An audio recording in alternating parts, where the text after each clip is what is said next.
ચાલો મિત્રો, પહેલો ક્વેશ્ચન તમારી સ્ક્રીન ઉપર છે. આનો આન્સર શું આવશે? ફટાફટ ક્વેશ્ચન આન્સર કરી લઈએ. બધાને બધું આવડતું જ હશે, કારણ કે અત્યારે આપણે ચર્ચા કરી લીધી છે આના વિશે. પહેલા ક્વેશ્ચનનો આન્સર શું આવશે?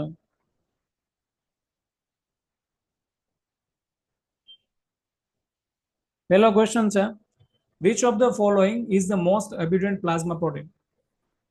કયું છે? Globulin, albumin, fibrinogen and immunoglobulins. Okay, right answer is B. Okay, albumin ની રેન્જ કેટલી હોય છે? બોલો, પ્લાઝમા પ્રોટીન્સ ની અંદર આલ્બ્યુમિન કેટલા પર્સન્ટેજ હોય છે? 58%. ઓકે, ચાલો. Which plasma protein is absent in serum? સીરમમાં કયું પ્લાઝમા પ્રોટીન એબસેન્ટ હોય છે? આલ્બ્યુમિન, ગ્લોબ્યુલિન, ફાઇબ્રિનોજન કે immunoglobulins? Yes, right answer is C, fibrinogen. બરાબર. Plasma protein are primarily synthesized in, plasma પ્રોટીનનું સિન્થેસાઇઝ ક્યાં થશે? કિડનીમાં થશે, બોન મેરોમાં થશે, લીવરમાં થશે કે પેન્ક્રિયાઝમાં થશે? What is right answer? Yes, right answer is C, liver. ચાલો, next question. Gamma globulins are mainly involved in, gamma globulin કઈ કન્ડિશનમાં ઇન્વોલ્વ હશે? Osmotic pressure, blood clotting, immuno response and transport of lipids? Yes, બધા જ મિત્રો ફટાફટ answer આપે છે. આની અંદર રાઈટ આન્સર આવશે સી, ઇમ્યુન રિસ્પોન્સ. ઓકે, કેટલા પ્રકારના ગામા ગ્લોબ્યુલિન્સ હોય છે? તો ત્રણ પ્રકારના ગ્લોબ્યુલિન્સ હોય છે, આલ્ફા, બીટા અને ગામા. એમાં ગામા ગ્લોબ્યુલિન છે એ 5 ટાઈપના હોય છે. ઓકે, ચાલો. Which of the following is a not a function of albumin?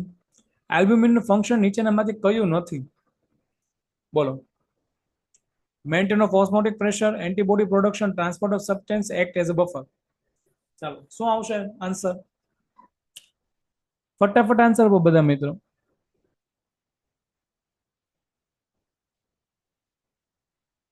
D. બધા જ મિત્રો ડી કહી રહ્યા છે, તો શું રાઈટ આન્સર ડી આવશે? યસ, રાઈટ આન્સર ડી આવશે નહીં. રાઈટ આન્સર આવશે બી. ઓકે, એન્ટીબોડી પ્રોડક્શનનું કામ આલ્બ્યુમિન નથી કરતું સાહેબ. Okay, A act as a buffer કરે છે, બરાબર. પીએચ મેન્ટેન રાખવાનું કામ કરે છે, ઓસ્મોટિક પ્રેશર મેન્ટેન રાખવાનું કામ કરે છે, તો એ પ્રકારનું બફર જ થયું, બરાબર. એસિડ બેઝ મેન્ટેન કરશે, યાદ રાખજો મિત્રો. તો એ એન્ટીબોડી પ્રોડક્શનનું કામ નહીં કરે. Question number 6, which of these is a clotting factor? ચાલો, ક્લોટિંગ ફેક્ટર કયું છે નીચેનામાંથી? આલ્બ્યુમિન, ગામા ગ્લોબ્યુલિન, ફાઇબ્રિનોજન કે alpha globulins? Yes, right answer is C, fibrinogens. ચાલો, which protein fraction increase during infection? ચાલો, ઇન્ફેક્શન દરમિયાન કયું પ્રોટીન ફેક્ટર ઇન્ક્રીઝ થશે?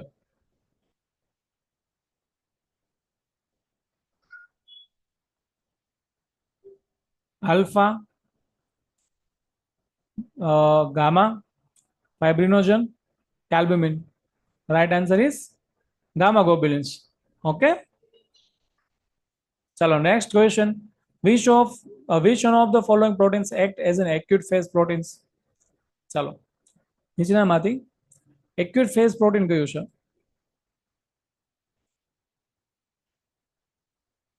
Immunoglobulin, C reactive proteins, okay, albumin કે myosin? Right answer is B, CRP. બરાબર. which plasma protein has the highest electrophoresis mobility? ચાલો, કયા plasma protein ની અંદર હાઈએસ્ટ ઇલેક્ટ્રોફોરેસ્ટિક મોબિલિટી હોય છે? ફાઇબ્રિનોજન, ગામા ગ્લોબ્યુલિન, આલ્બ્યુમિન કે beta globulin? Okay, right answer is C, albumin. Okay, જેમાં બે ઓપ્શન હોય, આલ્બ્યુમિન અને પ્રી આલ્બ્યુમિન, તો ટીક તમારે કરવાનો થશે પ્રી આલ્બ્યુમિન. બે ઓપ્શન હોય, આલ્બ્યુમિન પ્રી આલ્બ્યુમિન આપેલું હોય તોની વાત, નથી આપ્યું તો હંમેશા તમારે આલ્બ્યુમિન જ ટીક કરવાનું રહેશે. alpha 1 antitrypsin deficiency can lead to ચાલો કિડની ફેલ્યુર, હિમોફિલિયા, emphysema કે ડાયાબિટીસ. આલ્ફા 1 એન્ટીટ્રિપ્સી ડેફિશિયન્સી કઈ કન્ડિશનમાં તમને જોવા મળશે?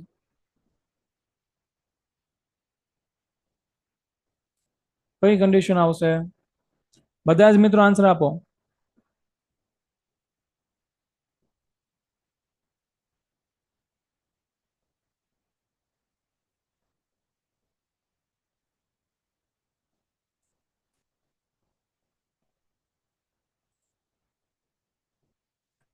ચાલો હવે આમાં આન્સર છે ને સી આવે છે. આ કન્ડિશન કઈ છે હું તમને કહી દઉં. આ કન્ડિશન છે લોંગ ટર્મ લંગ કન્ડિશન. બરાબર છે. લંગની અંદર જોવા મળતો એક પ્રકારનો કન્ડિશન છે. બરાબર છે, જેમાં તમને શોર્ટનેસ ઓફ બ્રીધિંગ થાય છે. તો એ શેના કારણે થશે?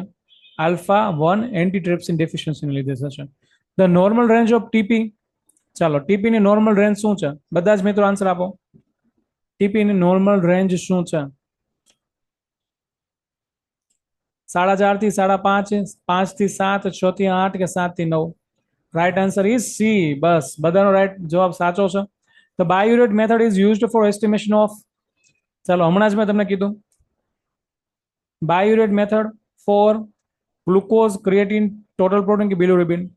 Right answer is C, total protein. Okay. Albumin is specifically measured by. ચાલો આલ્બ્યુમિન કઈ કન્ડિશનથી મેઝર્ડ થશે? Biuret method, Jaffe's method, bromo cresol green method, BCG and Jaffe's method? What is right answer?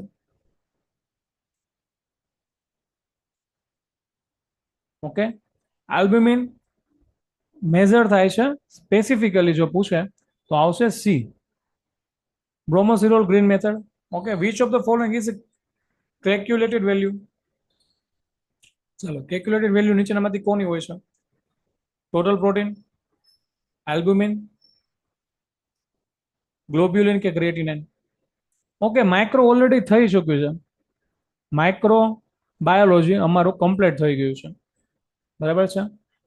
અને એના રેકોર્ડેડ લેક્ચર અમારા course ગ્રુપની અંદર મુકાઈ ગયેલા છે. માઇક્રોબાયોલોજી કમ્પ્લીટ થઈ ગયું છે.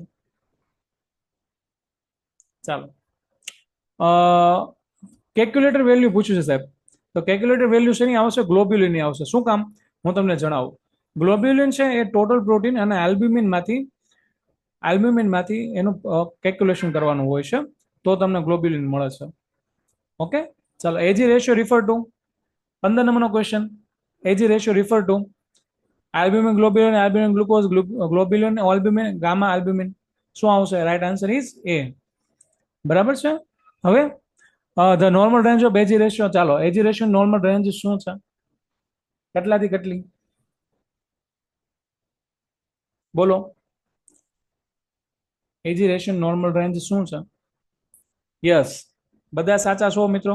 નોર્મલ રેન્જ છે C. Right answer is 1.2 to 1.5 જેમ 1. ઓકે. ચાલો આલ્બ્યુમિન છે, આ ગ્લોબ્યુલિન છે. ચાલો which of the predominant protein in the alpha 2 regions? ચાલો આલ્ફા 2 રિજન્સમાં કયું પ્રોટીન હોય છે? આલ્બ્યુમિન, આલ્ફા 1 એન્ટીટ્રિપ્સિન, હેપ્ટોગ્લોબ્લિન કે gamma globulin? Yes, right answer is haptoglobin. બરાબર. A low albumin level is main indicate. ચાલો કઈ કન્ડિશનમાં લો આલ્બ્યુમિન જોવા મળશે? લીવર ડિઝીઝની અંદર, ડિહાઇડ્રેશનને લીધે અંદર, કે હાઇપર આલ્બ્યુમિનિયા કે એનિમિયા? કઈ કન્ડિશન આવશે? રાઈટ આન્સર મેં તમને હમણાં જ ચર્ચા કરી ચૂક્યા છે આના વિશે ડિટેલમાં. બધા જ મિત્રો આન્સર આપો. Yes, right answer is A. દર્શનાબેન is right. Liver disease. Which is not method of protein estimation? ચાલો પ્રોટીન એસ્ટિમેશનની મેથડ નીચેનામાંથી કઈ નથી? 3 પ્રકારે તમે પ્રોટીન એસ્ટિમેશન કરી શકો છો. તો બાયુરેટ, લોરી ને BCG is right. C, Jaffe's method is wrong. Okay. Is not.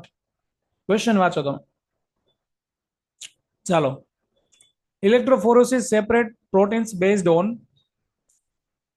Based on size, shape, charge કે ડેન્સિટી? જેપ મેથડ ક્રિએટિનિન માટે હોય છે. Yes, Krishnaben right.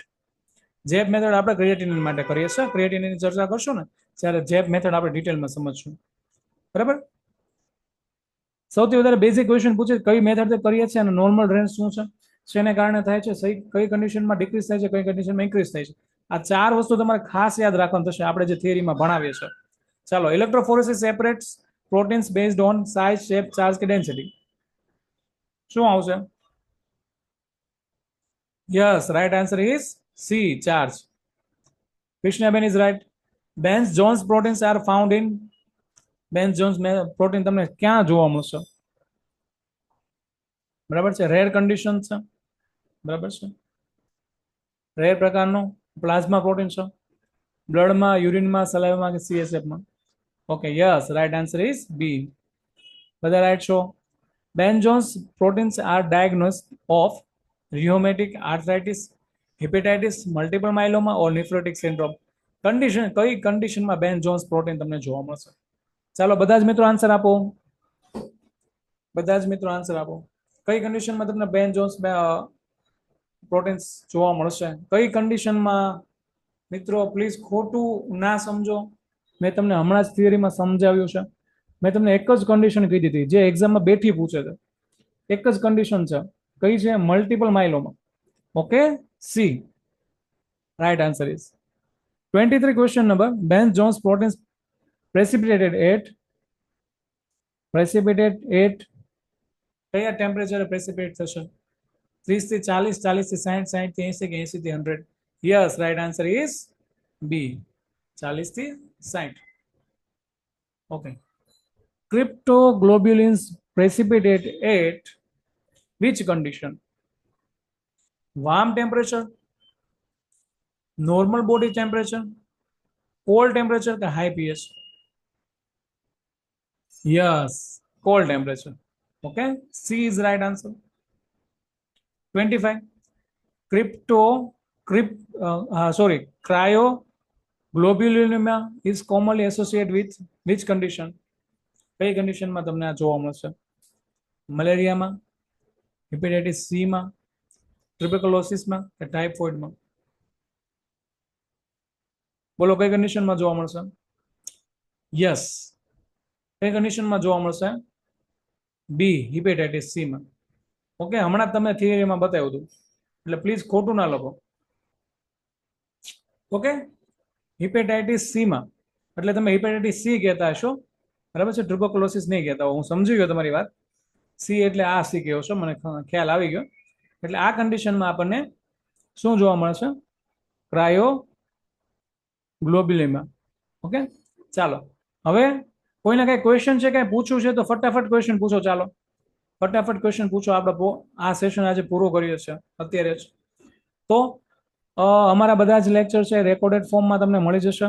જે લોકો અમારા કોર્સમાં છે અને નથી આવતા લાઈવ લેક્ચરમાં, એ લોકો અમારા રેકોર્ડેડ લેક્ચરને એન્જોય કરે છે. બરાબર છે, એ લોકોને કંઈ પણ ક્વેશ્ચન હોય, ક્વેરી હોય તો કોલ અથવા મેસેજ દ્વારા અમને જણાવે છે. બીજી વસ્તુ, ડેઈલી આપણી જે થિયરી છે એ પછી અમે આ રીતના ક્વેશ્ચન પોલ કરીએ છીએ. બરાબર છે, થિયરી અમે ડિટેલમાં કરાવીએ છીએ. એક્ઝામમાં જેટલું કામનું હોય ઇન શોર્ટ એટલું જ આપણે ટુ ધી પોઈન્ટ કરીએ છીએ. બરાબર છે, સાથે બધા જ ટોપિક જે ફિલ્ડના અને ફિલ્ડ સિવાયના છે એ બધું જ અમે કરાવીએ છીએ. ફિલ્ડ સિવાયના બધા જ ટોપિકના રેકોર્ડેડ લેક્ચર ઓલરેડી અપલોડ કરી દીધેલા છે.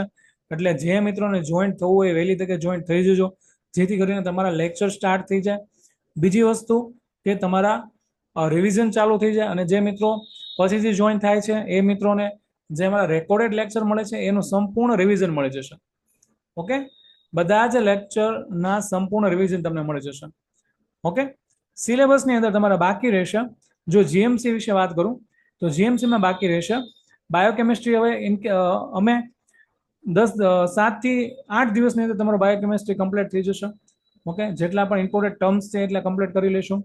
બરાબર છે, પછી એમએલટી ની અંદર જે પોર્શન આવે છે એમાંથી જે પોર્શન છે એમાંથી ઘણા બધા પોર્શન હમણાં ચાલી ગયા છે. હિમેટોલોજી છે, એનિમિયા છે, બ્લડ છે, એ બધા જ રેકોર્ડેડ લેક્ચર ઓલરેડી અપલોડ કરી ચૂકેલા છે. બરાબર છે, એમાં જેટલા ઇમ્પોર્ટન્ટ ટોપિક હશે એ વિધિને અમે 10 દિવસની અંદર અમે કમ્પ્લીટ, પછીના 10 દિવસની અંદર કમ્પ્લીટ કરાવી દઈશું. ઓકે, તો અને જો તમે જીએમસી માટે પ્રિપરેશન કરતા હો તો તમને કરંટ અફેર યસ ગુજરાતી અમે અપલોડ કરી દીધેલું છે, બરાબર છે. ઇંગ્લિશ અમે અપલોડ કરી દીધેલું છે. પછી કરંટ અફેર અમે ઓલરેડી અપલોડ કરી દીધેલું છે. કરંટ અફેરના જેટલા અપલોડ કર્યા છે એ સિવાયના કરંટ અફેરના ટોપિક અમે તમને એક્ઝામ પહેલા કરાવી દઈશું, બરાબર છે. ડેઈલી કરંટ અફેર રાખીશું એટલે એક્ઝામ વખતે કરંટ અફેર રાખીએ તો તમને યાદ આવે, ખ્યાલ આવે